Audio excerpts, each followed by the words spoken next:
दुसरा किस्सा तुम्हाला मी सांगतो. ज्या वेळेला पक्ष फुटला त्यावेळेला गटनेता बदलायचा वेळाला, कारण एकनाथ शिंदे गटनेते होते.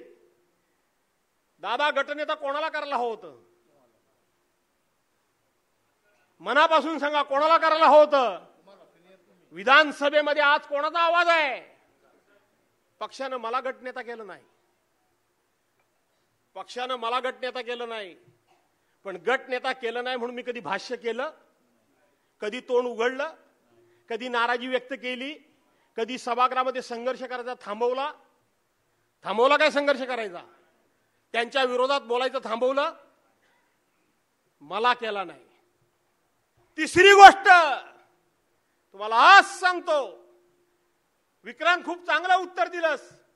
खरं तर त्यात असलेल्या लोकांना उत्तर द्यायची काही गरज नाही, पण तो माझी बॅग भरत होता. मी एकनाथ शिंदेंच्याकडे जायला होतो तेव्हा माझे कपडे बिबडे तोच भरत होता, जरा इस्त्री बिस्त्री वगैरे तोच करत होता.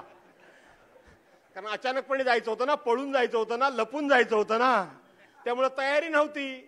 त्यामुळे माझे कपडे त्याला इस्त्री कर, कुठं बूट पॉलिश कर, कुठं काय कर, जो करत होता त्यावेळेला. त्याचा किस्सा सांगतो तुम्हाला. 20 तारखेला मतदान झालं.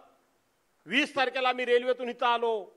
21 तारखेला हे सगळे गुवाहाटीला काय ते सुरतला गेले आणि गोवाटला गेले. किशोर मी इथंच होतो. त्या दिवशी आपली मीटिंग होती, इथंच होती. आणि मला उद्धव साहेबांचा फोन आला, आपल्या कार्यालयाच्या समोर तुम्हाला ताबडतोब मुंबईला यायला पाहिजे. मी मुंबईला गेलो. ट्रेन नव्हती. एक ट्रेन दिल्लीला जाणारी कुठली तरी लेट झाली होती, 4-4.5 तास.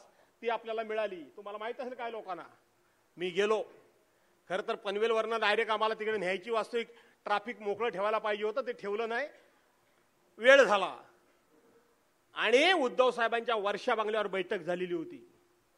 मी हे कधी माझे स्वतःचे किस्से मी कधी बाकीच्यांसारखे सांगत नाही की आम्ही उद्धव साहेबांच्या मागे निष्ठेने कसे आहोत, आमच्यावर काय काय होतंय, हे कधीच मी सांगत नाही. पण आज सांगण्याची वेळ आली आहे. मी गेलो वर्षा बंगल्यावर. त्यावेळेला जवळजवळ सगळी बैठक बसलेली होती, झाली, संपत आली होती. सगळे 18चे 18 खासदार उपस्थित होते. पहिल्या टप्प्यातले 17-18 आमदार फक्त गेले होते. बाकी सगळे आमदार तिथे उपस्थित होते. बाकी सगळे आमदार उपस्थित होते. तिथे हे बॅग भरणारे पण आमदार उपस्थित होते माझी. कारण रात्री बॅग भरायली होती, तेव्हा नव्हती भरायची. बॅग भरणारे लक्षात आलं ना तुमच्या का नाही? ते पण माझी बॅग भरत, म्हणजे तेव्हा काय भरायचं ठरलं नव्हतं, त्यामुळे इस्त्री बिस्त्री काय करायची नव्हती. मीटिंगला होते ते होते. सगळ्यांचं मी ऐकून घेतलं, सगळ्यांचं. मी शांतपणे बसलो होतो. तुम्हाला अभिमान वाटेल मी पुढचं वाक्य सांगितलं की, आणि तो वाटायलाच हवा. ज्याला खऱ्या अर्थानं स्वाभिमान काय तो कळतो, निष्ठा काय ती कळते, प्रक्षेप्रेम काय ते कळतं, आणि ज्यांना खऱ्या अर्थानं भास्कर जाधव काय तो माहिती आहे, त्यांना अभिमान वाटेल असं पुढचं वाक्य सांगतो मी तुम्हाला. सगळ्यांचं ऐकून घेतलं, मी काही बोललो नाही. आणि त्यांचा आग्रह होता की आपण बीजेपीकडे जाऊ, अमुक करू तमुक करू. त्यांना ते काय बोलायचं ते बोलत होते. आणि ह्या एकट्या भास्कर जाधवनी तिथं सांगितलं, उद्धव साहेब तुम्ही पक्षाचे पक्षप्रमुख आहात, तुम्ही आमचे नेते आहात, तुम्ही राज्याचे मुख्यमंत्री आहात, तुम्ही काय निर्णय घ्यायचा हा सांगणारा मी कोण? बरोबर आहे का नाही? निर्णय तुम्ही घ्यायचा आहे. तुम्हाला काय वाटेल तो निर्णय घ्या.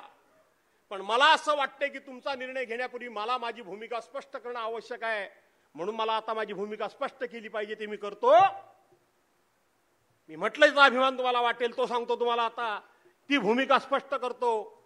तुम्ही कुठेही जा, पण मी नंतर माझी भूमिका स्पष्ट केली तर म्हणाल भास्कर जाधवनी फसवलं.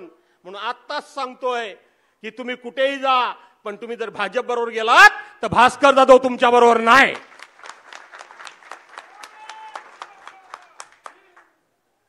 का द्यायला का होती घोषणा? अडचण काय आली? हा भास्कर जाधव तुमच्या बरोबर नाही, हे सगळ्यांच्या बैठकीमध्ये पक्षप्रमुखांना सांगणारा हा तुमचा भास्कर जाधव आहे. तिथं सांगितलं. हे जे सांगतात ना उद्धव साहेब ह्यांच्या बरोबर गेले, काँग्रेस बरोबर गेले म्हणून आम्ही पक्ष सोडला, 2.5 वर्ष मंत्रिपद भोगताना लाजा नाही वाटल्या, तेव्हा सांगण्याचं धाडस कार्य दाखवलं की तुम्ही भाजप बरोबर आपल्या काँग्रेस राष्ट्रवादी बरोबर सरकार करणार असाल तर आम्ही तुमच्या मंत्रिमंडळात येणार नाही. ते धाडस तुमच्या भास्कर जाधवनी दाखवलं. त्याचा उल्लेख मी कधी केला नाही, पण मी उद्धव साहेबांना सांगितलं की मी तुमच्या बरोबर नाही. आणि उद्धव साहेबांची एका सेकंदात नव्हे एका क्षणात प्रतिक्रिया आली की सगळे गेले तरी चालतील, आपण दोघांनी राहायचं आणि भास्कररावच्या विरोधात आपल्या भाजपच्या विरोधात लढायचं.